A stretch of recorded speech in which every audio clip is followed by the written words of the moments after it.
What's up, everyone? This is Minnie, and today I'm coming at you with some frequently asked questions and their answers about the economic rework. Now, before we get into those, a couple of things. One, don't forget to like this video and make sure to subscribe to my channel to help me keep making great content. About 70 to 75% of you watching haven't hit that subscribe button yet, so make sure you click on it so you keep updated on when I release new videos and help support the channel. Now, second off, before we start, a big thank you to Seraphis, the Wargaming EU community manager, and Bogsy, one of the North American community managers for Wargaming, that looked over the frequently asked questions and my answers to make sure that I was giving accurate information. And for some questions that I didn't have answers, they were more than happy to provide them. I couldn't have done this video without them. I'm very appreciative of them. Now, final thing. I've compiled a list of frequently asked questions I've got. If your question isn't answered in here, feel free to leave it to me in chat down below, or to even just message me on Twitch or Discord or anything. I'm more than happy to try to get an answer for the questions. If I have enough questions that aren't answered in this one, I might do a second one, but I wanted to get this one out to try to help people with as much time as possible before the update.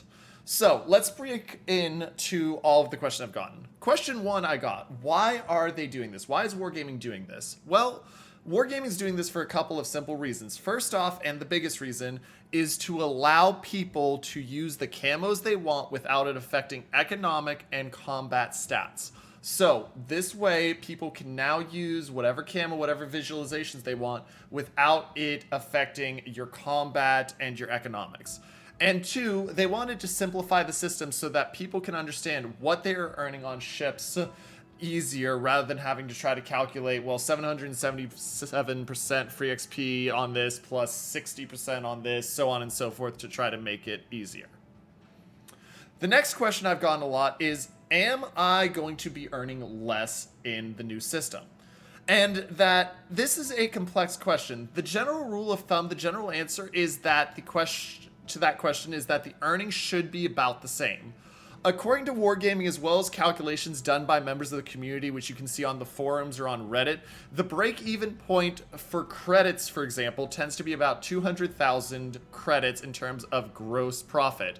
At that point, the systems are even, and then if you're making more than 200,000 credits in a game, you are going to be making better profit than in the old system. And the way that works is, for the credits, on the main server right now, the post-battle service cost is 90,000 credits using a perma camo, and the credit income is increased by 20% thanks to this camouflage. So that means that at 200,000 base credits, when you get a 20% bonus, that takes you to 240,000 credits, minus the 90,000 credit post-battle service cost, means you make 150,000 net credits before anything else. Under the new system, because the service cost will be 150,000 credits all the time, but the credit income is increased by 50%, at 200,000 base credits, 50% added onto that is 300,000, minus 150,000 credit post-battle service cost balances out. And above that, you're going to be making more credits.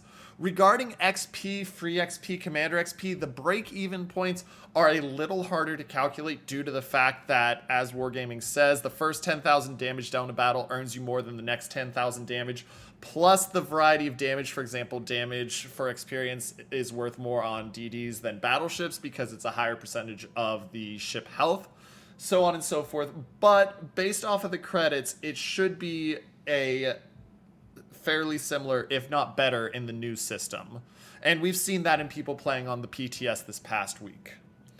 Next question I got is, can I buy improved camo bonuses after the rework? You will not be able to buy improved camo bonuses after the rework. They will get down to the standard bonus packages. So you can see on the tier 10, that's a 50% credits, 100% ship XP, commander XP, free XP.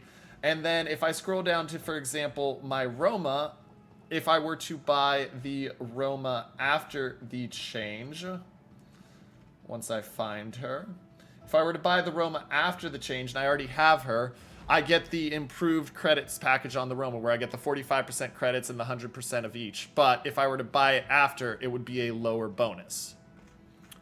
Can I run multiple economic boosters on my account or on my ship or only one at a time?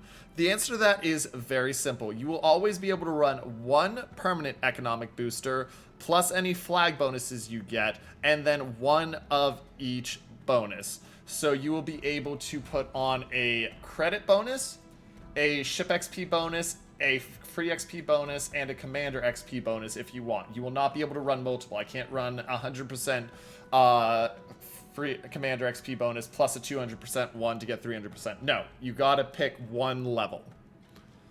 Beyond that, my next question I got, what happens to unlinked perma camos? Unlinked perma camos, such as the ones you get for the 5 epochs of the Navy, will become two separate things. There will be a linkable perma camo that will be locked to the tier it's supposed to be. So for example, with the epoch of the Navies, you get a tier 9 perma camo. You will then have a linkable tier 9 perma camo with no bonuses, and you will have a linkable tier 9 economic bonus package that you can put on any of your tier 9s. They can be on the same ship, they can be on separate ships.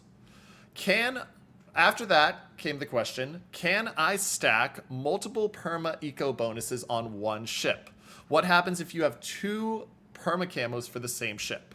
You will only be able to have one permanent economic boost being used per ship. When the change happens, the best package you have will be loaded onto the ship. So in the case of the Roma, for me, once again, I have the Kobayashi camo on the Roma, so I will get that economic boost rather than the standard tier 8 perma camo economic boost.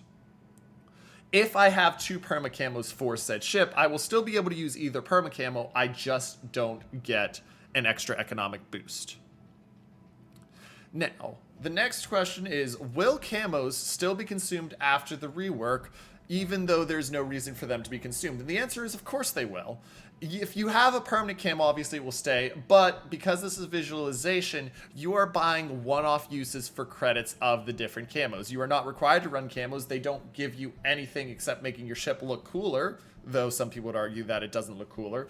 And so you'll be able to buy the standard, the single color, the abstracts, and the thematics. Specials you, as you can see, will not be able to buy, but you will be able to buy yourself camos if you want. You get one per use. So people are going to say, I'm not going to buy them. That's fine. That's your choice. But you are going to still run out of camos if you choose to use them. The next question I got is there a plan to adjust dispersion values for the loss of the 4% dispersion increase that Wargaming is removing from camos? So if you're not sure what I'm talking about, Wargaming is baking the 3% lower detectability into ships, and they've removed the 4% dispersion of shells fired at a ship that's on all the camos.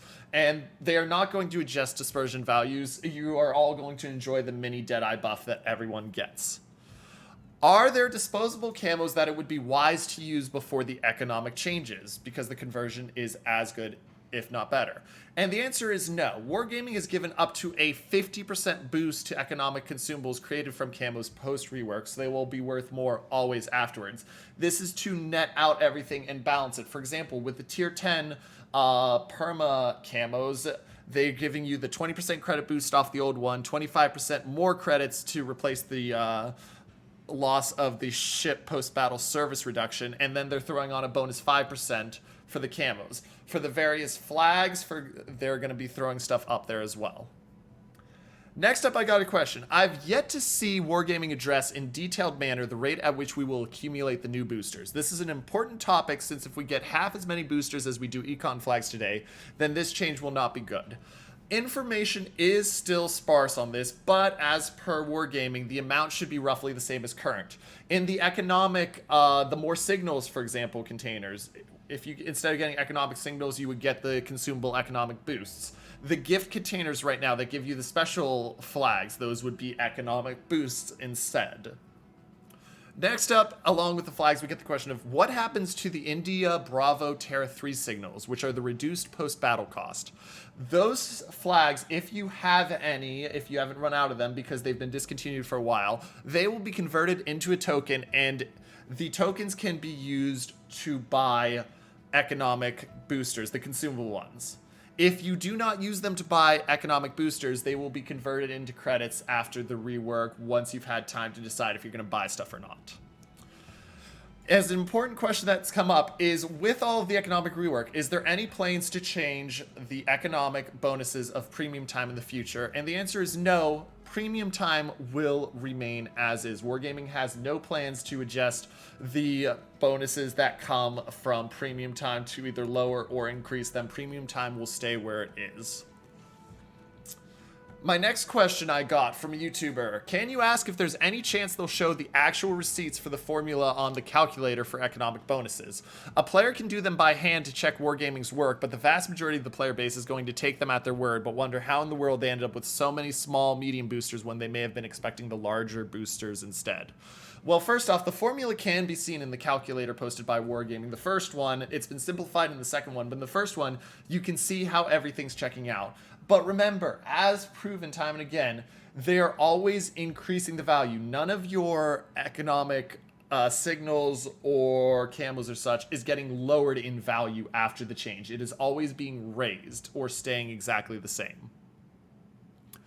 Now, what happens to our current camouflages? Do we lose them, or are their bonuses moved in to the new system? When the conversion happens, for example, right now, if we look at my exterior tab, I have a fair amount of different camos. So the bonuses on the New Year streamer, those bonuses will be converted into the economic boosters that we can put on our ship. And you'll see, for example, that I have 2,208 200% ship XP flags.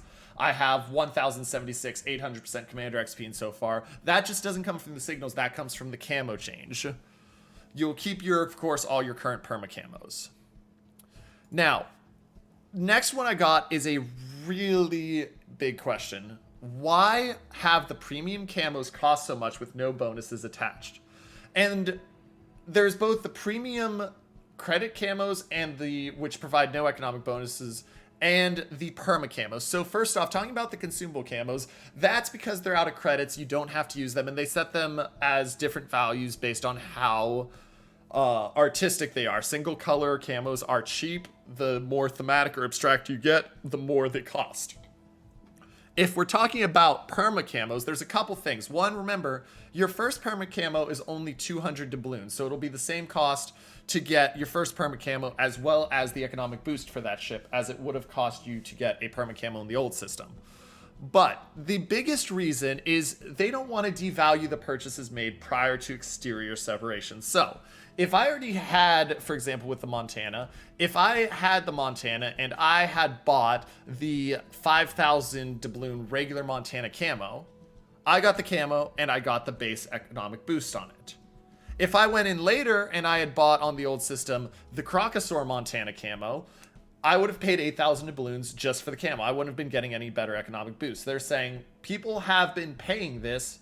We're not going to change it and devalue what people paid before or get complaints and people asking for refunds or saying this is ridiculous. They're keeping it at the same level.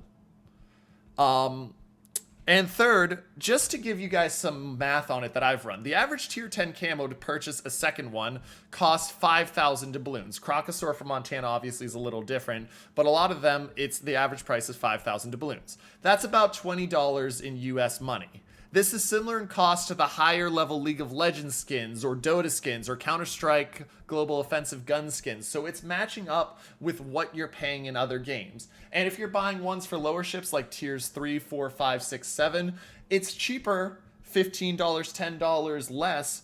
And that's the same as you would see for the cheaper, the lower quality stuff in Counter-Strike, League, Dota, so on and so forth. Second to last question, is it a better value to purchase economic signals before the rework or after the rework, or not at all considering the upcoming changes? I thought I read somewhere that the doubloon value increases after the rework, so maybe it's better to stock up prior to the patch landing. My recommendation is that to the extent you can purchase economic signals, pick them up because remember, they're getting that buff to them to make them more valuable. The Ouroboros flag, for example, like I said, instead of 777% free XP, it becomes a booster for 800% free XP, so you get an extra 23%. And you should always pick up what you can before, especially because if we look at economic bonuses, you will notice that I can see a cost for the tier 1 and tier 2 that I can buy for doubloons, but the tier 3 and tier 4 cannot be purchased, at least on PTS, for doubloons.